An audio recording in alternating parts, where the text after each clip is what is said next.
Hi, welcome to week 3 of COM 111. This is for July 14th through 20th. This will just be a brief overview of what needs to be completed during week 3. You can find more details on each assignment in the week 3 folder. So again, to find your assignments, please go to the weekly assignment tab and then click on week 3.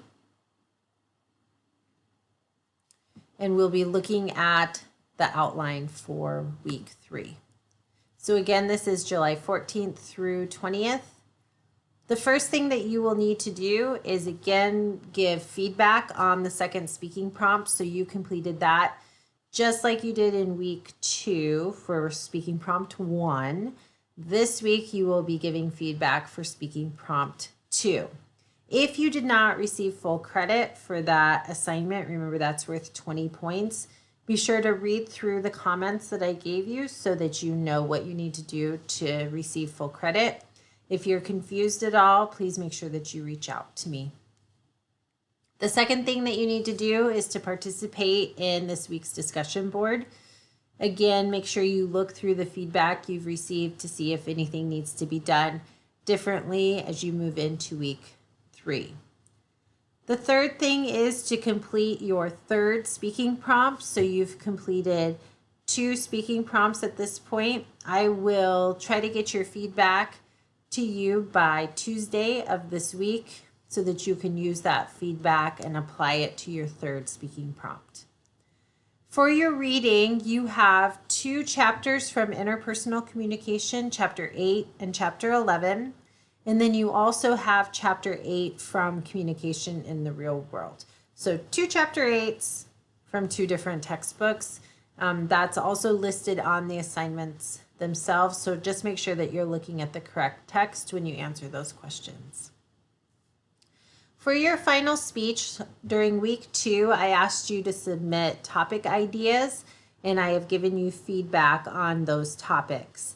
Now I would like you to work on completing an introduction, an outline, and a working reference page for your final informative speech. If you want to change your topic idea, you need to let me know as soon as possible. We are already getting past the halfway point of this class, and so I need you to keep moving forward. And so if you're wanting to change your topic, that needs to happen as soon as possible. In this week's folder, you will find an area for where you can submit your introduction. It needs to include the attention gaining statement, the thesis statement, preview of points, relevancy to the audience, and a transition to the first main point.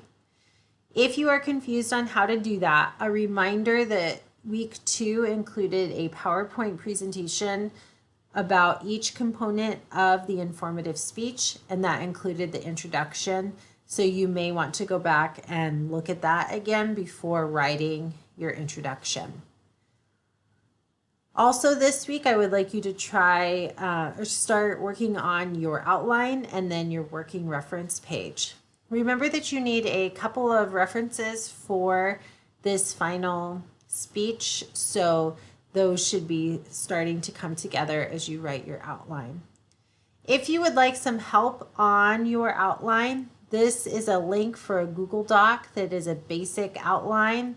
It'll have like main idea and subtopics.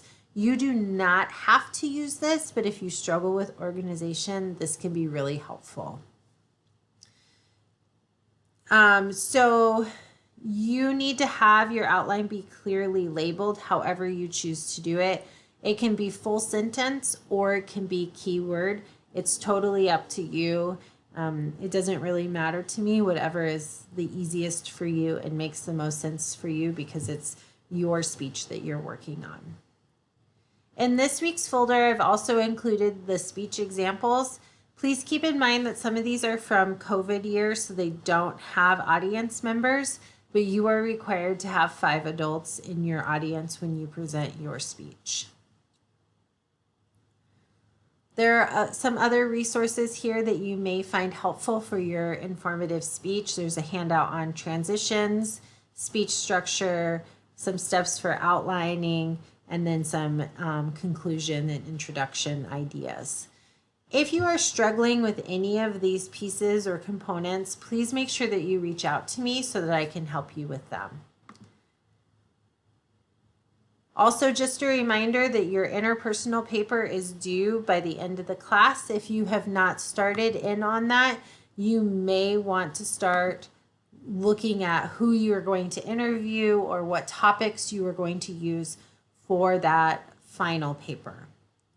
I hope that you have a great week, and as always, please reach out if you have any questions or concerns.